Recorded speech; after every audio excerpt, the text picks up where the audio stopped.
not just going to ramble, obviously. I'm going to prepare a brilliant presentation for you guys. So let's get into the first order of business. First order of business, this is something I've been reflecting on a lot.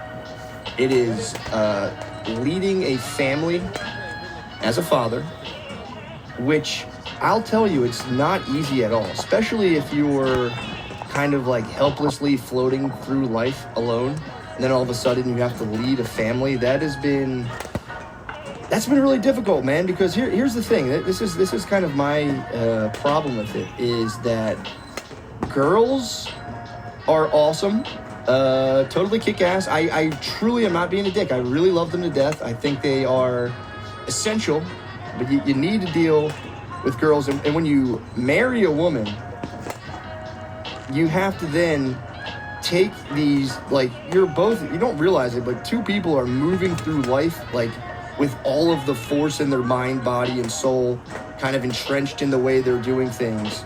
And when you link up, it's like, it can be like two spaceships just trying to dart in different directions and being just tied together with a fucking chain, and it can be a little bumpy and a little wrangly.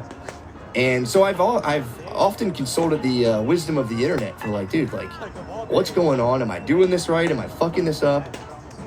And this is the impasse that I'm at right now. This is the fork in my mental road and kind of approach, because you need to build a philosophy around these things. Otherwise, you just, either you're just automatically repeating whatever you did or your parents did, which isn't necessarily a bad thing, but I do think it's good to kind of really live as much of an examined life as possible. So I've been consulting, like, how do you really manage a family? Because it's one of those things, like if you start a business, you would read 45 books on how to start a business, or like seek mentorship. And you start a family, it's just you as you are, guiding the lives of the people you care about the most with zero preparation. At least as far as I'm concerned, I have no idea. It's like, I don't hit them, but it's like, okay, I totally get why parents do that now. I'm not, look, don't take this as me complaining, or I'm just saying, like, holy fuck, dude, it is a massively mind-bogglingly complex situation where the stakes couldn't be fucking higher. And I was not prepared, because when you do have a family, and if you're like, oh, I don't have a family yet, well, fucking listen up, dude, because you could get one at any minute. Just relax. You do have to kind of divvy up, like, power roles per se, and it's not always like, this isn't like, the year -6,000, dude. Like, women want to be in charge too, and I'm, again, just fucking tell them to shut the fuck up. I'm not. But something I've learned is, like, babes should be in wheelchairs, dude. Like, they should be fucking they're wonderful people who I think complete our lives in a way that we can never do ourselves, but they're being hit with a fundamentally destabilizing amount of hormones once a month, just off the bat. And then, like, you take pregnancy into account, and it's a beautiful thing. It's that which allows the universe to keep going.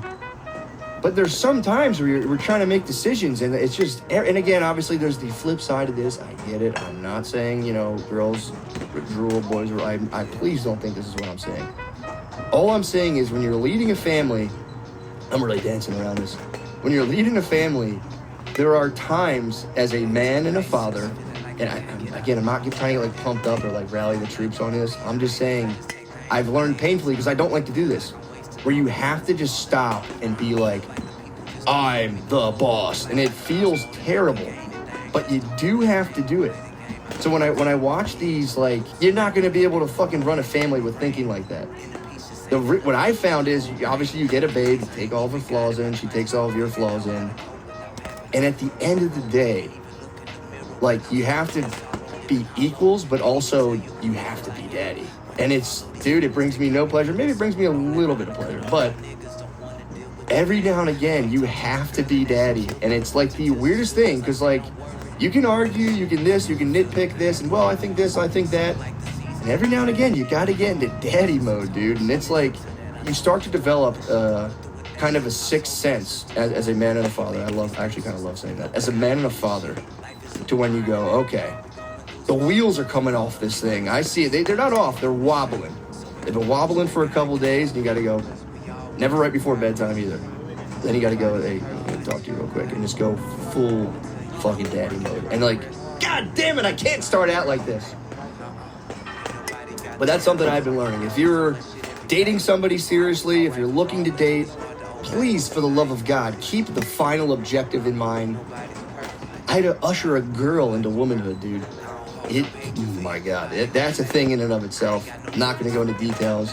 I think she's a lovely lady, a beautiful woman. But again, brother, the bridge from a woman go from 24 to 30 is...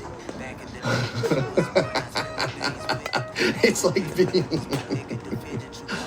it's like watching somebody's business fail when you take them into you. God damn it, that's not nice. But women have to, when they get older, confront the fact that they're aging, and it hits women way harder than it does dudes. That's all I'm trying to say. So, everyone talks about men's midlife crises, which men do have. Men absolutely have them. I would venture to guess that men's midlife crises are more about circumstance. Obviously, if you're like, physically, dudes kind of freak out about that stuff on no level. Not like women, though. I feel like women's midlife crises are more rooted, if I have to be honest, in their physical appearance, where men's are more kind of circumstantial. What have I done with my life, blah, blah, blah. And then you can toss in, like, women will family spaz. I mean, dude, when women turn 30, it's like, man, it's sad. It really is shitty because women do freak out, and it's like they go from 0 to 60 wanting to be married. My whole point is, when you're trying to lead a family, there's all these dynamics most people don't really talk about, and I get it because it's wildly uncomfortable. Just like a woman's hopefully, I don't know, ushering you through life and whatever she's seeing as like being wildly kind of fucked up and weird, even if they do, I don't know. But a woman is genuinely a very delicate thing, and you have to strike this balance of being like, in some regards, brutally honest with them, while also trying to nurture them, because you really should be, dude. You can't hit, we all agree, you can't hit girls, right? That's mean. You shouldn't hit girls. It's kind of fucked up. But, yeah, I just feel like, I don't know, I've lost the thread. I've lost the fucking thread. That's all. I'm thinking out loud of how do you navigate a life, a family. I don't know what ladies are up to. I really don't. I know they're trying to, like, build a comfortable place to live, and I don't know what the fuck, eat new shit. I don't know what organizes a woman's mind. I do think at the root of it all, men are wild animals, so are women, but nobody explores the dark side of women, the not even dark side, the more chaotic side, like dudes spaz and get drunk and punch their wives. We know the archetypal tale of the like bad guy, but it's like, what is the female shadow side? And it's just verbal aggression and all that shit, and I don't know, fuck. Might have to start over, Josh. This is too bad. I can't start with this stuff. God damn it. I'm sticking with it. This is obviously rambling. It's not perfect, but all I'm saying is, obviously I love my family. I don't want you guys thinking I'm being negative or like just spewing stuff out, but it's like, this is the stuff that I swear to God, nobody talked to me about ever. And it's like one of the most important things in the world. And my problem is that if you start to encounter the natural friction of an honest attempt of like being in a long-term committed relationship, something's going to buck its head within that. It could just be your own issues you're projecting. It could be genuinely like bad stuff coming in from the other party. It's hard to tell. And if you assume you're automatically right, then it's like, good luck. It's not going to really work.